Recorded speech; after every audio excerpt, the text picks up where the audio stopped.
Joining us to analyze today's headlines is Chenjerai Kuymanyika. He is an assistant professor of communication studies at Clemson University. Hi, Chenjerai. How you doing?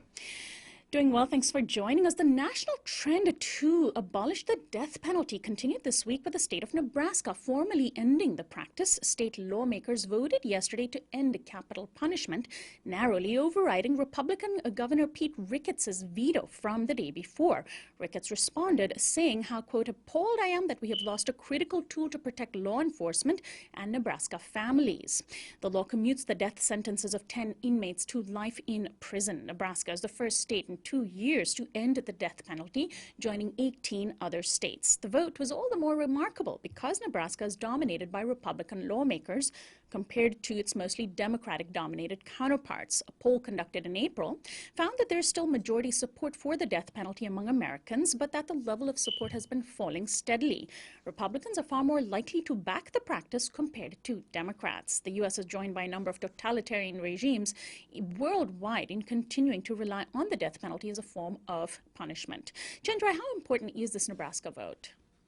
I think this vote is extremely important because it represents the possibility of conservative states to push beyond their ideological frame. You know, this bill was co-sponsored by Republican Senator Colby Koch, but as Ricketts responds, I mean, this really demonstrates that conservatives and many of the death penalty supporters across the country are still under the deep influence of myths about the death penalty.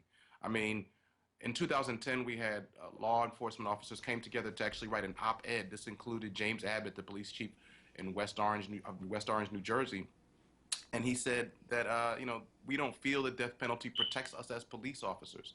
So we have so much information about the death penalty and these myths, and yet they still have purchase.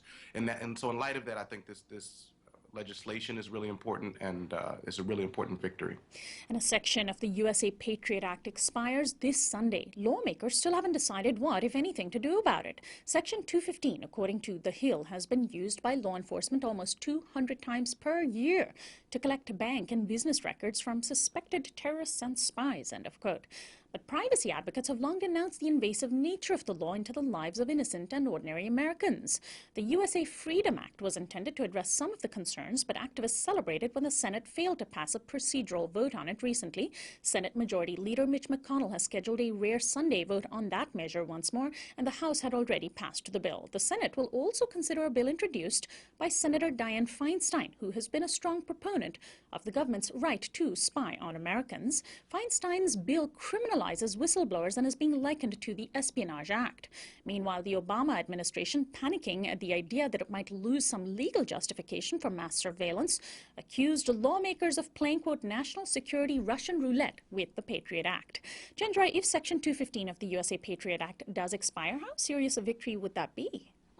That would be a major victory, and I think it's amazing that in light of what we now know about these surveillance practices, that so many in the Obama administration are still arguing to preserve this oppressive type of surveillance.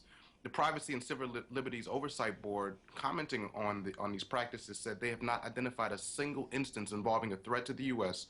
in which bulk collection under Section 215 made a concrete difference in the outcome of a counterterrorism investigation.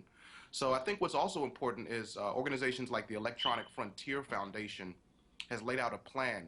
And so they are really stressing that citizens still have the opportunity to connect with their representatives. And I encourage you to go to the Electronic Frontier Foundation's website and just learn more about the issue and to see their plan for how you can connect. And finally, Russian President Vladimir Putin has stepped into the scandal over yesterday's arrest of a number of FIFA officials in Switzerland.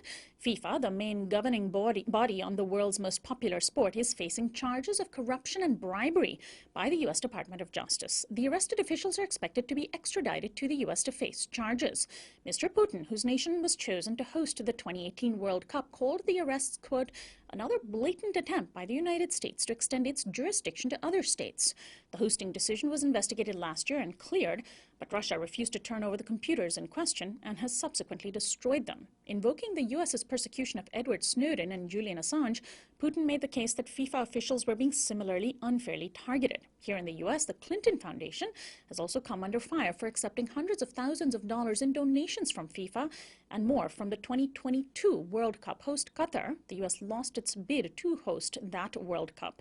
Now, Chenjerai, what do you think the U.S. is going to? Why do you think the U.S. is going after FIFA? Well, Sonali, sometimes people do the right things for the wrong reasons. In this case, Loretta Lynch aims to start, off strong with her Justice Department on a high-profile issue that FIFA is deeply vulnerable on.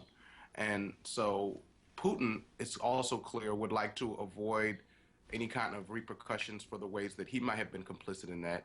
But at the same time, Putin is, I think, right. The questions he raises about corruption, how we think about corruption, and the U.S.'s hypocrisy on this issue are questions that we can't throw out, although his reasons for doing this may not be the best. So I think it's a complex issue, and I think as the more comes about this, we'll see so many people are involved in this in a lot of different ways. Chenjerai, thanks as always for joining us. We'll talk to you next week. Thank you. Chenjerai Kuymanyika is an assistant professor of communication studies at Clemson University. This is Uprising. We'll be right back.